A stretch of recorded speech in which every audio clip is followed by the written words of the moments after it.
So it would be a strange part for me to have played, men of Athens, if I had done as I did under the leaders you chose for me, at Potidaea and Amphipolis and Delium, standing my ground like anyone else where they had posted me and facing death, and yet, when God, as I thought and believed, had set me to live the life of philosophy, making inquiry into myself and into others, I were to fear death now or anything else whatever and desert my post.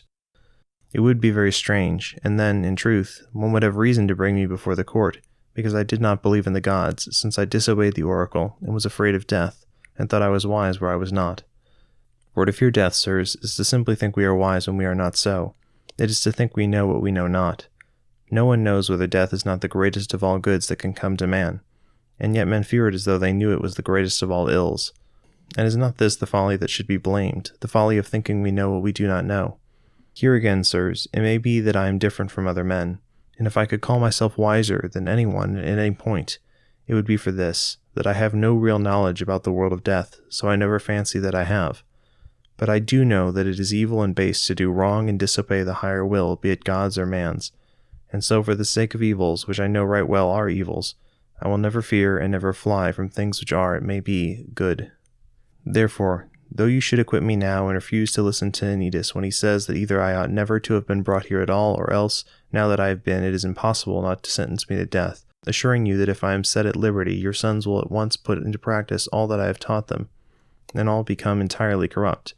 If, in face of this, you should say to me, Socrates, for this once we will not listen to Anytus, we will set you free, but on this condition, that you spend your time no longer in this search, and follow wisdom no more. If you are found doing it again, we will put you to death. If, I repeat, you were to set me free on this condition, I would answer you, Men of Athens, I thank you and I am grateful to you, but I must obey God rather than you, and while I have life and strength, I will never cease to follow wisdom and urge you forward, explaining to every man of you I meet, speaking as I have always spoken, saying, See here, my friend, you are an Athenian, a citizen of the greatest city in the world, the most famous for wisdom and for power. And are you not ashamed to care for money and money-making and fame and reputation, and not care at all, not make one effort for truth and understanding and the welfare of your soul? And should he protest and assert he cares, I will not let him go at once and send him away free, no. I will question him, and examine him, and put him to the proof, and if it seems to me that he has not attained to virtue, yet asserts he has, I will reproach him for holding cheapest what is worth most, and dearer what is worth less. This I will do for old and young, for every man I meet, foreigner and citizen, but most for my citizens, since you are nearer to me by blood. It is God's bidding, you must understand that, and I myself believe no greater blessing has ever come to you, or to your city, than this service of mine to God. I have gone about doing one thing and one thing only, exhorting all of you, young and old, not to care for your bodies, or for money above or beyond your souls and their welfare, telling you that virtue does not come from wealth, but wealth from virtue, even as all other goods, public or private, the man can need. If it is by these words that I corrupt your youth, then these words do harm. But if anyone asserts that I say anything else, there is nothing in what he says. In face of this I would say, Men of Athens, listen to Anytus or not, acquit me, or acquit me not. But remember, I will do nothing else, not if I were to die 1,000 deaths. No, do not interrupt me, Athenians. Keep the promise I asked you to give, not to interrupt what I had to say, but to hear it to the end. I believe it will do you good. I am about to say something else for which you might shout me down, only I beg you not to do so. You must understand that if you put me to death when I am the kind of man I say I am, you will not injure me so much as your own selves. Meletus or Anytus could not injure me, they have not the power. I do not believe it is permitted that a good man should be injured by a bad. He could be put to death perhaps, or exiled or disenfranchised, and it may be Meletus thinks and others think that these are terrible evils, but I do not believe they are. I think it is far worse to do what he is doing now, trying to put a man to death without a cause. So it comes about, men of Athens, that I am far from making my defense for my own sake, as might be thought. I make it for yours, that you may not lose God's gift by condemning me. For if you put me to death, you will not easily find another of my like. One might say, even if it sounds a little absurd, who clings to the city at God's command, as a gadfly clings to a horse, and the horse is tall and thoroughbred, but lazy from his growth, and he needs to be stirred up. And God, I think, has set me here to do something of the kind, to stir you up and urge you and prick each one of you and never cease, sitting close to you all day long. You will not easily find another man like that, and sirs, if you listen to me, you will not take my life, but perhaps you have been annoyed, as drowsy sleepers are when suddenly awakened, and you will turn on me and listen to Anytus, and be glad to put me to death. And then you will spend the rest of your life in sleep, unless God in his goodness sends you another man like me. That I am what I say I am, given by God to the city, you may realize from this.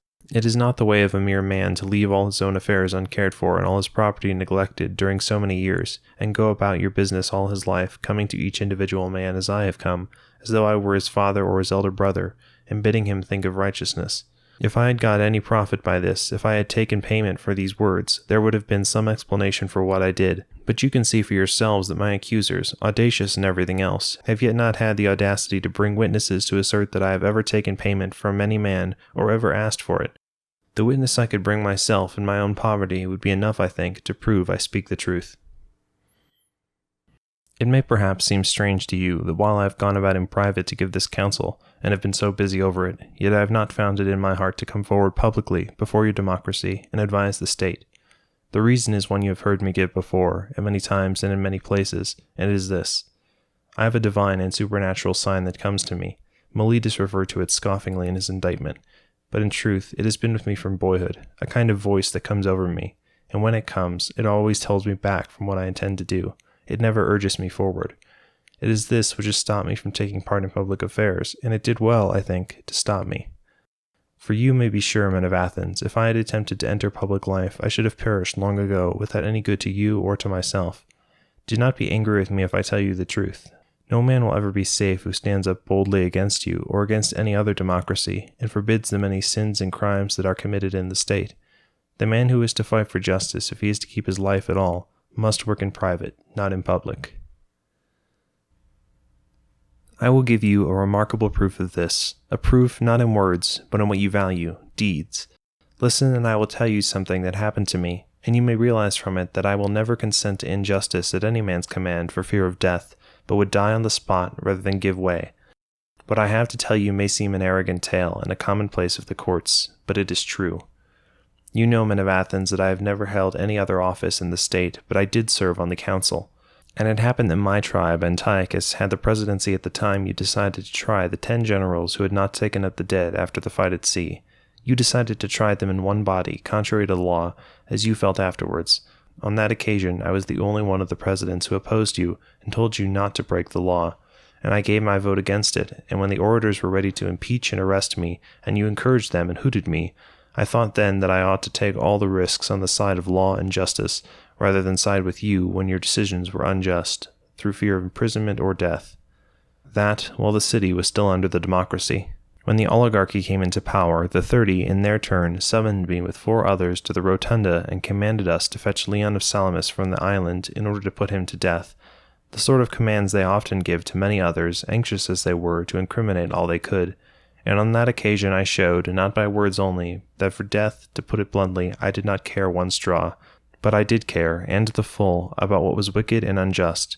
I was not terrified then into doing wrong by the government and all its power. When we left the rotunda, the other 4 went off to Salamis and brought Leon back, but I went home. And probably I should have been put to death for it if the government had not been overthrown soon afterwards. Many people will confirm me in what I say.